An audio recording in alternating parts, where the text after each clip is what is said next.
It had worked on 100 other species. The Zoroth clans, the Cathari Syndicate, the Vale warlords, they had perfected the art of control. When a species resisted their laws, their taxes, or their slavery, they took what mattered most: families, children, leaders, bloodlines, a few cages, a few threats, and even the proudest empire learned to kneel. But humanity was not like the others. The kidnappings began at Vega's Edge, a colony still young, barely fortified, filled with families of farmers and engineers rather than soldiers. The raiders came in the night, burning homes, slaughtering guards, dragging away dozens of children and leaving a single message carved into the colony's charred walls: pay tribute, or watch them die. The council expected Earth to yield. They expected begging, bargaining, silence instead.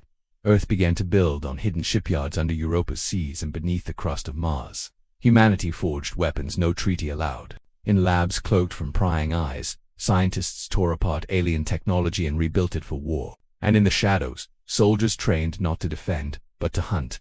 For 3 years, humanity said nothing. Not a word, not a protest. They played the role of prey, as they always had, silent under the predator's gaze. But in that silence, monsters were born.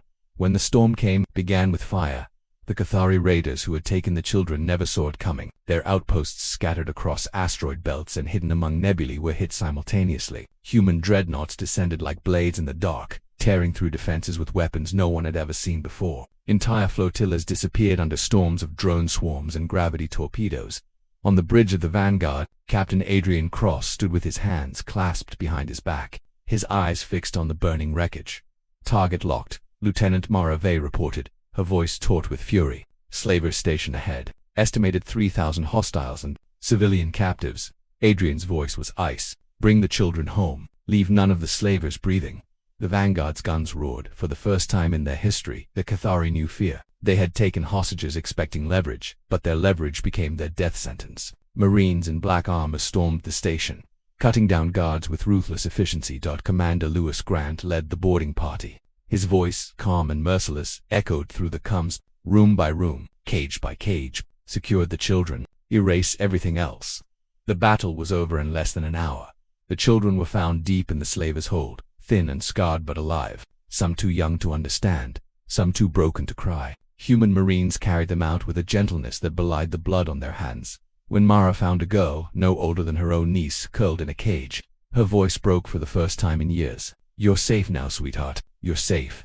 But, in another wing, they found horrors. Some children hadn't survived. Others had been experimented on, their blood drained, their bodies warped by alien science. For those, there was no rescue, only vengeance. Adrian stood over the files, over the machines that had butchered the innocent, and gave his order without hesitation. Tortured all, no trace left. Make sure they understand. The Cathari station died in fire, a beacon of ruin that lit the void.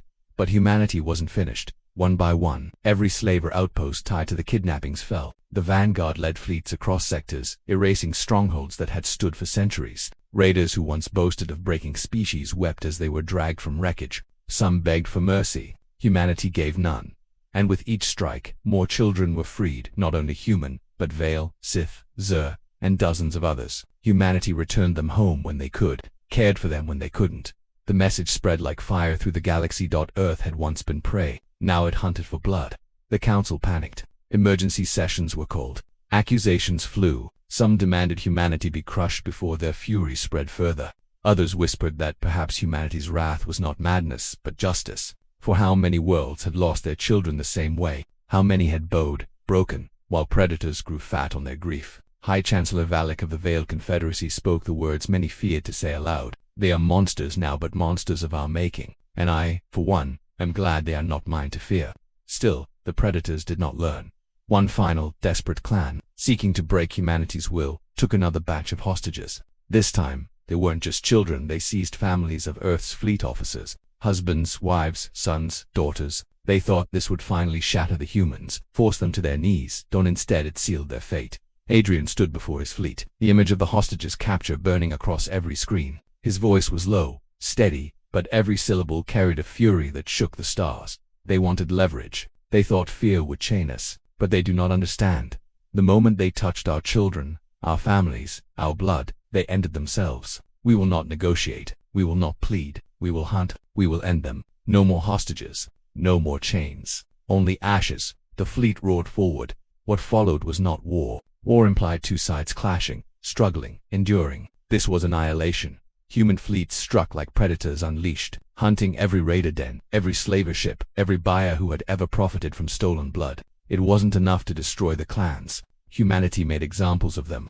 Stations cracked open and broadcast their own destruction to the galaxy. Leaders were dragged into the void, their screams carried on open channels. Empires that had once laughed at Earth's weakness now watched in horror as the humans tore centuries of predation apart in months. And through it all, the hostages were freed. Every cage broken, every captive carried home. Some wept, some couldn't speak, or looked at their rescuers with awe and fear. Because in those rescuers' eyes they saw something the galaxy had never seen before. Not prey, not victims, not even just survivors. Monsters. Not the kind that fed on the weak, but the kind that awoke when the weak were hurt. The kind that turned fear back on its masters. In the council's chambers, silence reigned as news of the raids spread. Dozens of empires whispered the same truth. Humanity was no longer playing by their rules. Humanity had become something new, something unstoppable. And the predators, for the first time, understood what it meant to be prey. On the bridge of the Vanguard, Adrian stared out into the stars. Mara sat beside him, her armor scarred, her eyes softer as she held one of the rescued children asleep in her arms. Lewis stood tall, his voice steady as he spoke the words that echoed in every human's heart. They wanted hostages. They got monsters. And monsters never stopped hunting.